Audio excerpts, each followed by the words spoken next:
Yo, what's up, man? Happy New Year and all that good stuff coming up. The goal was to try to get 1,000 subs before 2020, but fell a little short. But it's all good. We still gonna rock for 2020 and all that. So, when I first seen the first post by 50 on Instagram, he was in the hospital and he was like, "I'm sick of you niggas." I didn't understand it. The caption was funny, but it didn't correlate. I didn't know what the fuck was going on. I ain't gonna lie. And then I look at it this morning and I'm like, okay, so him and French going back and forth again. It was pretty funny, the exchanges and shit on the gram.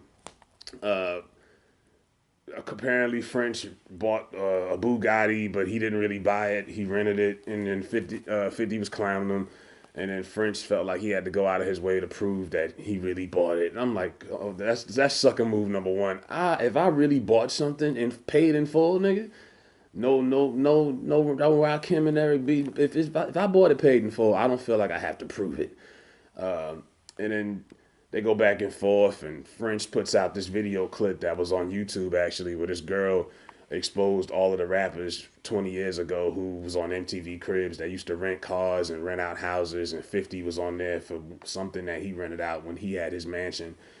And I'm like, look, the whole shit is kind of silly to me because rap has been fronting and for years. That's what hip hop has become for the last 20 years since the 90s when money was became one of the main things to rap about.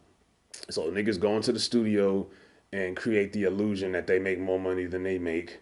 They shot more niggas than they shot. They sold more drugs than they sold. Niggas who sold nicks and dimes are telling you they sold bricks of kilos, and it's every rapper's thing to go in the studio and make everything put 100 on 10. You know what I mean? That's just what hip hop has become. So who ain't fronted at some point? All of these niggas really fronted. Even the ones that really was out here doing their thing, they always put a little extra in their rhymes to make it seem like it was more than what it was. That's just what I mean. Who cares? Um, what I don't understand is the aggressiveness and the passion that French has, because French can say whatever he want. He called 50 a dinosaur and all this other shit. But the only megastar that was fucking with them Smack DVDs and those Coke City DVDs, and he came up doing the Coke City DVDs, French Montana. The only nigga that was really a star in the business that was doing those shits for him was 50. Nas, Snoop, Kanye, Jay, none of the big rappers at the time was doing shit like that. That was like beneath them. They didn't even do mixtapes. 50 was the only star that was fucking with French on those DVDs and had iconic moments. Him and Max B. He basically rode 50 and Max B's wave to jump his foot into the industry. And once he got off, that was it. And because at the time, 50 was cool and accepted, so French was fucking with him. He even went as far as recording that footage at Khaled's mom's house, where they got paid to go to Khaled's mom's job, excuse me. And it was real creepy and eerie. And I don't see how Khaled could even be, hanging out with French years later, popping bottles with the nigga. I'm like, the nigga went to your mom's job, paid or not, he violated. These industry niggas is funny. I couldn't hang out with somebody that was doing some shit like that. But he has a history with 50. Rather he wants to admit it or not. You could call him a rat. You could call him this. You got a history with the nigga. And you would think it'd be some respect there between both of them, but it's not. And I think 50 doesn't respect him because he knows what he did for him. He knows he's not a real artist. And it's like you aligned yourself with him when he was hot, and then when the trend was no longer there and he was no longer cool to like, now all of a sudden when he came into the music business, French aligned himself with everything that was anti 50. Rick Ross, Fat Joe at the time, Khaled, whoever was anti 50, Puffy, he was rubbing shoulders and elbows with. And it's like, okay, you really a ride raver. You was riding the wave. When it was cool to like that, you was with it. Now it's not cool to like it. Now you with the opposite. You know what I'm saying? I just always thought that was some sucker shit. Either you fuck with somebody or you don't.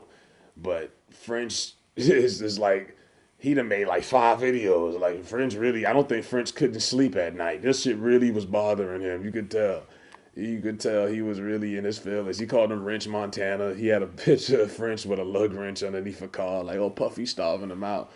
Uh, and then he was like, "Yo, you brought 6ix9ine story. You fucking with that rat." I'm like, "Nah, that's actually smart if you in the film industry, because 6ix9ine story is probably gonna be that's probably gonna be the most watched documentary of 2020. He's hot right now, and that's a compelling story. People will line up to watch that doc. That's actually pretty smart.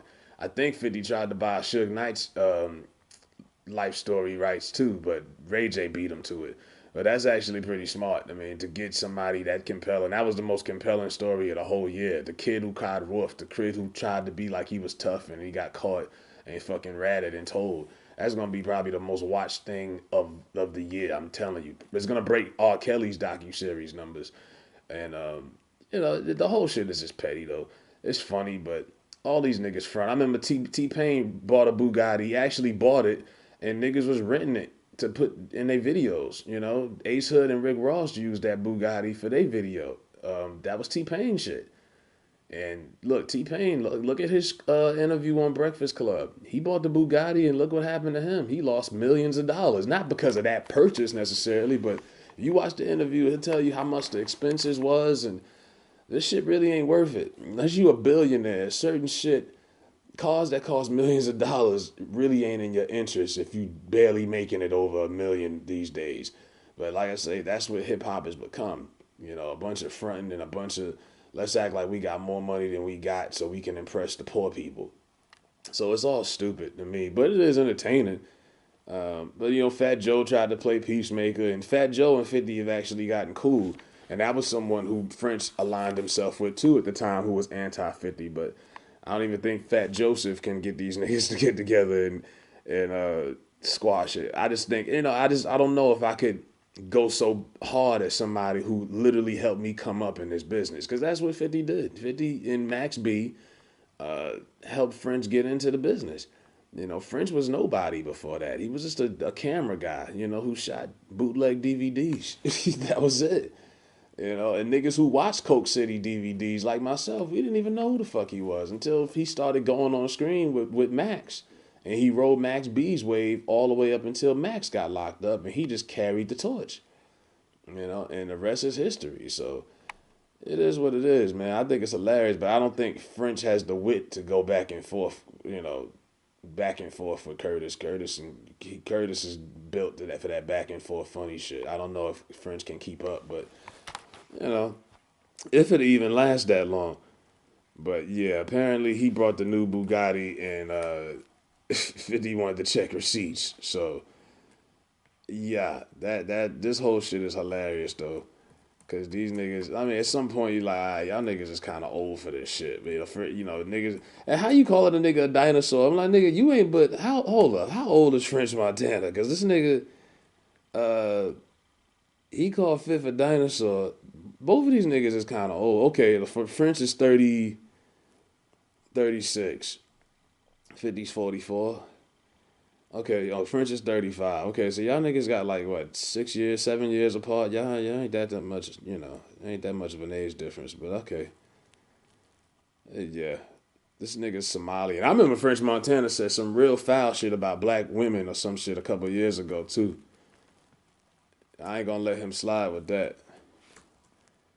I ain't gonna let that shit slide. I'm trying to look up what the fuck French has said. French has said some real slick shit. Tariq Nasheed that pulled it up. It would be Tariq, because Tariq can find any fucking thing. Oh yeah. Oh, this is like 2017. Oh yeah, he French Montana gets dragged for calling black woman rusty dusty asshole with nappy hair. Yeah. He said, you musty, crusty, dusty asshole with them nappy ass poetic justice braids. Take your cum drinking, dick banging ass somewhere and be humble. Wow. And this is the nigga y'all, the Somalian nigga, the nigga from Africa. Wow. The nigga who rips off black culture. Woo. Yeah, I don't understand it, man. But yeah, that was all it.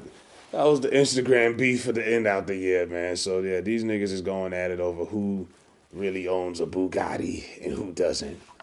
I'm out, man. Hit that fucking like button, that subscribe button. What's all good?